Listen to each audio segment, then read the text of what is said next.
Greetings and welcome to Hexed Encountered. I'm Joe. It is time for a first look at one of the games we're going to be trying to do this month as we focus on World War I games.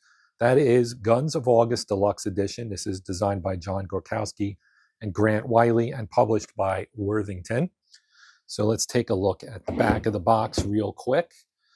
So the Guns of August simulates the first 3 months of World War I in the West when mobility reigned and the fate of France hung in the balance. Game mechanics compensate for players' 2020 hindsight to encourage historically accurate play that makes sense in game terms while avoiding a straitjacket of special rules to force irrational play.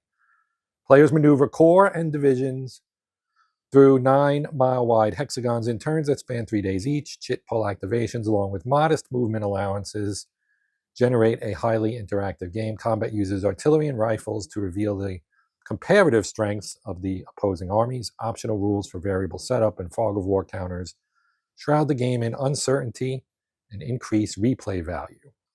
So this game has a relatively low complexity, as you can see right here. It also has a relatively low solitaire suitability, likely due to the fog of war counters that are mentioned there in the description. So in the box, we will have a mounted game board, 2 counter sheets, a die, 2 rule books, and some player aids. All right, let's take a look inside the box. All right, here we go. So we have 2 rule books. They're very thin, and we'll look at one for each player, of course. So let's take a look at this first. Okay. So Guns of August, this is pretty much what I read from the back of the box here. Let me zoom in, make this a little bit easier to read. Conventions, the 2 sides, Allies and Germans, Belgium and Luxembourg start neutral and do not belong to either side. Control, side controls all hexes within the national boundaries of its member states. That is, the Allies control all hexes in France, while Germans control all the hexes of Germany. As play progresses, a side gains control of a hex immediately when at least one of its units enters that hex. In this way, control of hexes can switch back and forth between sides. Cavalry unit control hexes only for the duration of their stay. All right. When a unit enters Belgium or Luxembourg, that nation immediately joins the other side. That means all its hexes belong to the side it joins, except for those hexes entered by the invader. A hex is said to be friendly to the side that controls it. Again, cavalry units control hexes only for the duration of their stay. Players can track control with control markers. However, cavalry units cannot place control markers. Named locations. A hex that contains a population center, a circle, and or a fortress, pentagon, along with a name is a named location. Note that rivers are not named locations. Rounding throughout the game, carry fractions to the end of a calculation and then round up before moving a unit and or rolling dice. Dead pile, the collection of units eliminated via combat during play. Units in the dead pile can be brought back with replacement points. Partial hex is not playable.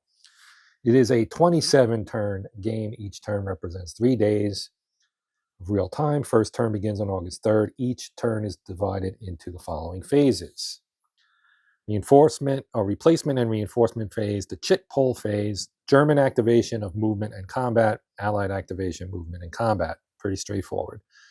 Here are our units, so we can take a quick look here. We've got British infantry. You can see the corps size there. What unit it is, its artillery score over here, and its rifle score over here. And you've got French cavalry unit type. The horse gives it away, and its army is the colored box. And we got Belgian fortress of Antwerp here, right? And you've got front and back. All of these, which I did not mention. German control marker right here. Then you've got the commanding general, Bülow, setup location. And his heavy artillery score is in the middle there, the 5. That's a German headquarters. And then other markers, we've got army chits, exhaustion markers, and the fog of war. All right, moving on. Stacking, each hex can hold up to 9 X's. For example, a player could place 3 corps, 3 corps in the same hex or 4 divisions, etc. In all cases, the number of X's cannot exceed 9, right? So a division has 2 X's, therefore you can put 4. You can't put 5 because that would exceed 9. Players can never voluntarily exceed these limits even while moving. That means if a hex already has 9 X's, then a core or division can neither move through nor enter the hex. Note that headquarters and fortresses have no X's and do not count against stacking limits. Should a hex somehow contain more than 9 X's, then the opposing player can move the excess units. The opposing player moves units of his choice one at a time to any adjacent hex that does not contain an enemy unit, and where the 9X unit can be, or 9X limit rather, can be observed. Okay, when stacking limits have been observed, stop this displacement. You got zones of control. You can see it explains about while your unit may be in a hex, it may have units spread out around it. So this allows for the zones of control, which are fairly standard war game fare here, right? The 6 adjacent hexes to the one holding the unit are considered to be in its zone of control. That's zone of confusion. Sorry, zone of confusion. I was way off track there. Reading is fundamental. Zone of confusion concept accounts for the uncertainty that affected real operations, even though the omniscient player has gamey certainty. So this represents the units here in reality, but it may not be. The enemy might think it's that's not an enemy, but they may think it's in any of those surrounding hexes. A full-strength core radiates a zone of confusion.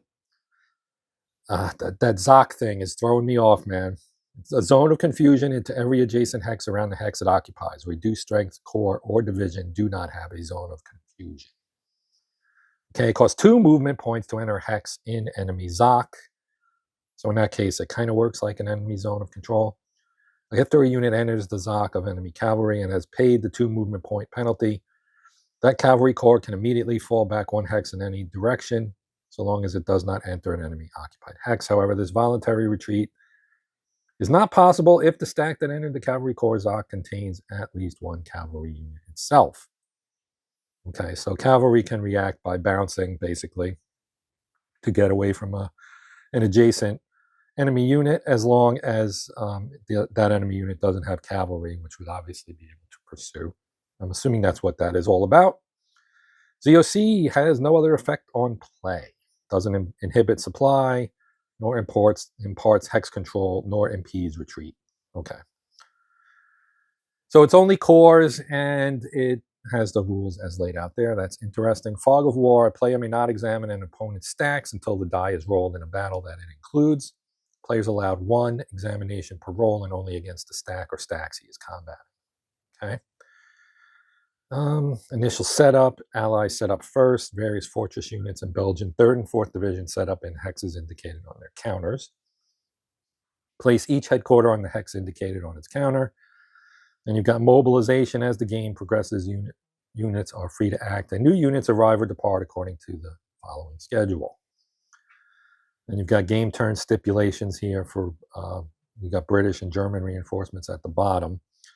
And then there's some replacement points and so on. I won't go through everything because this would take all day. Replacements are expressed in steps. A side can use a replacement point to return any in-supply reduced strength unit back to full strength, or it can bring a unit back from the dead pile. Resurrected units return at reduced strength if bought with 1 replacement point, or full strength if bought with 2 replacement points. That makes sense. Reinforcements. Turn 9, the French 6th enters play. And then there's rules for that. Turn 9, the British 3rd Corps. Turn 24, British 4th Corps at either Calais or Dunkirk. If both of those are German controlled, then the 3rd Corps enters at any hex along the western edge of the map. On turn 27, Germans received the 22nd, 23rd, 26th, and 27th Reserve Corps along with the Kindermond activation jet. That is, I think, the last turn, isn't it? 27 turns, yeah. So the last turn, the Germans get a whole lot of extra stuff. Chit pull. Each army has a corresponding chit. This is a familiar, kind of a familiar mechanic. You place all the chits in a cup. During the chit pull phase, randomly select one chit. The army that corresponds to the chit just pulled is activated. Units of an activated army, including the headquarters, can each move once and attack once. Finish all movement before conducting any attacks. Okay. Once all units have either finished moving and or attacking and or declined to do so, then that enemy's activation or army's activation is complete. Place its chit in the discard pile, and you draw another chit, and you do the same thing all over again. Units can only be activated once per turn.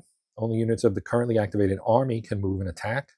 Supply, you check supply before it starts moving and when it's engaged in battle. Being in supply, a unit must be able to trace the supply line from itself to a rail hex within 3 hexes, and from there over an uninterrupted chain of contiguous rail hexes of any length back to a supply source. Instead of tracing directly to rail, a unit can first trace up to 3 hexes to its army HQ, and from there trace up to 3 more hexes to a rail hex. So basically, an HQ can extend the first part of a supply line from 3 to 6 hexes for the units of its army only. Supply sources vary by side. For all Allied units, sources are Antwerp, Calais, either hex of Paris, and Nancy. For all German units, sources are Aachen and Saarbrücken. No part of a supply line can be traced through hexes occupied by the enemy. All right, movement can move individually or in stacks. When moving, units pay the movement point cost for a hex before entering it. The amount is subtracted from their movement allowance in a running tally. If it does not have enough movement points to pay the cost, then it cannot enter the hex. And then you've got here, fortresses can't move. Infantry and HQs get 5, cavalry gets 7. Movement point costs, detailed here. We'll talk about that when we play. We've got an example here of movement. We've got rail movement. Then there's combat. You can attack. You may attack. Activated units only may attack adjacent enemy units or a fortress located in the same hex. Phasing units that are not activated by the current chit pull cannot attack. Each incidence of combat's a battle. Any number of phasing units can combine their artillery and or rifle values during a battle to attack a defending hex. The battle always involves only one defending hex, but can have up to 6 attacking hexes. Right, the 6 adjacent hexes. The active player may initiate any number of battles by attacking. A battle usually has 2 steps, artillery and rifle.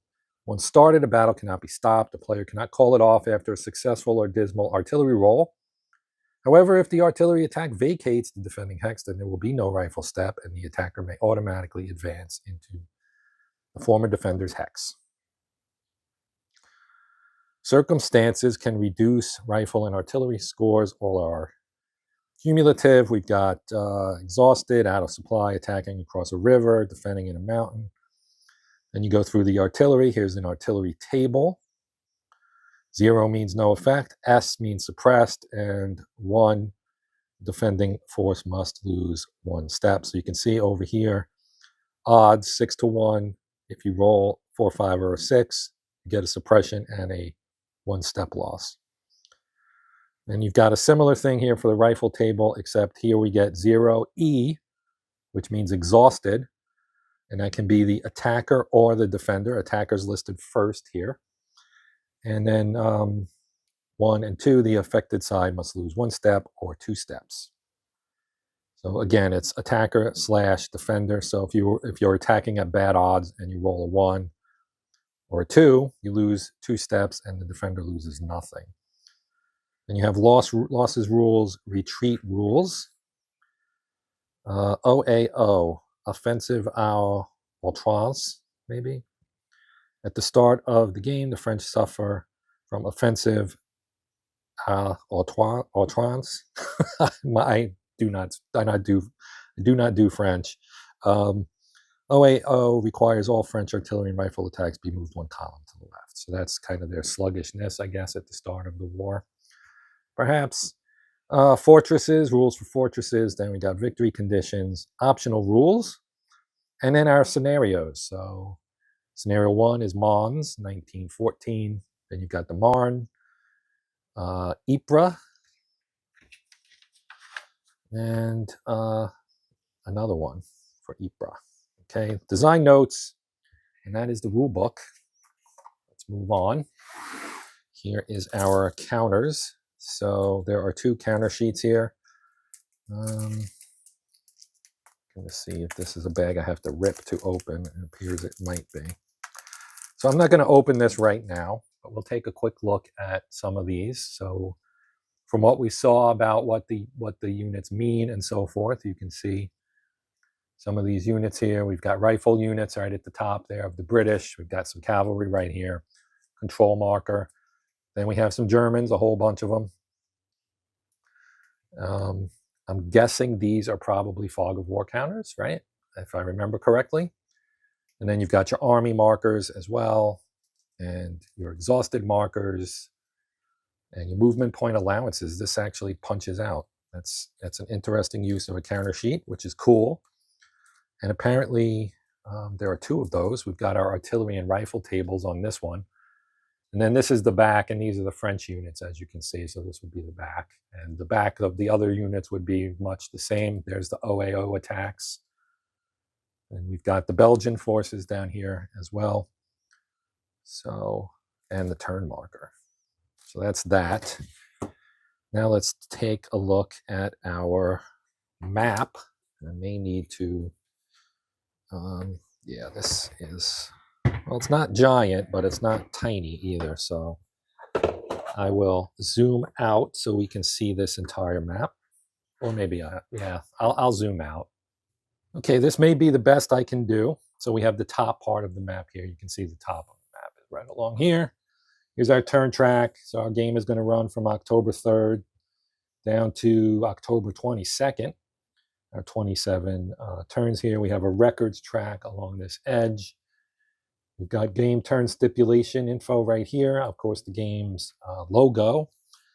And here you can see the countries involved. Germany. Here's tiny little Luxembourg right here. Got a lot of forest, right? So you got Germany, you've got Belgium, Luxembourg, and the big green guy over here, this is France. Now if we slide up, so you can see some more of this. There's the bottom edge right there. Okay, so here's Paris down here, right? And you can see the named places with the circles and the fortresses. Verdun, of course, is a fortress. Nancy, Epinal, Belfort, Strasbourg. And then in Belgium, of course, you have Namur, Liège, and Maubeuge. I don't know. And Antwerp up here, which is now at a shot. I just realized Antwerp top. Right here are the some ports. Right here's Calais and Dunkirk, Ostend, which is of course in Belgium, and that's the map. So you can see it's pretty straightforward. We've got the forested areas. We've got a lot of open green. All the rivers that became famous during this war, although I don't know that they actually have well, some of them have their names on them, I guess. Yeah, I'm looking for some of well, all the rivers are here. So this, as I said, is your map. And that is going to do it for this video. We do have the usual nice tray provided by Worthington and the 1 single die that is needed for the game. And so when I do gameplay, of course, you will get to see the counters in their glory, as well as us playing the game as best we can from a solo fashion. It does have a low solitaire score, so I'll try and figure out a little house rule or something to account for that. All right, so as I said, that's going to do it for this one. I do thank you for watching. Hope you enjoyed the video. And we'll come back to maybe check out the gameplay for it, as well as maybe some other things here on Hexed Encountered. Also, I want to give a shout out to my channel members, thanking them for their support. It is greatly appreciated. If you would like to become a member yourself, there is a join button below the player on YouTube that you can click and get information, and if you wanted to actually sign up to become a member. But even if you don't do any of those things, hopefully you enjoyed this one. Your viewership is appreciated if you consider liking, sharing, hyping, which is new, or even subscribing. That'd be awesome. Thank you as well to all my subscribers. I appreciate it. And yeah, we're done. So I'm going to wrap it up now. Until next time, I'm Joe. This is Hexed Encountered. And as always, happy gaming.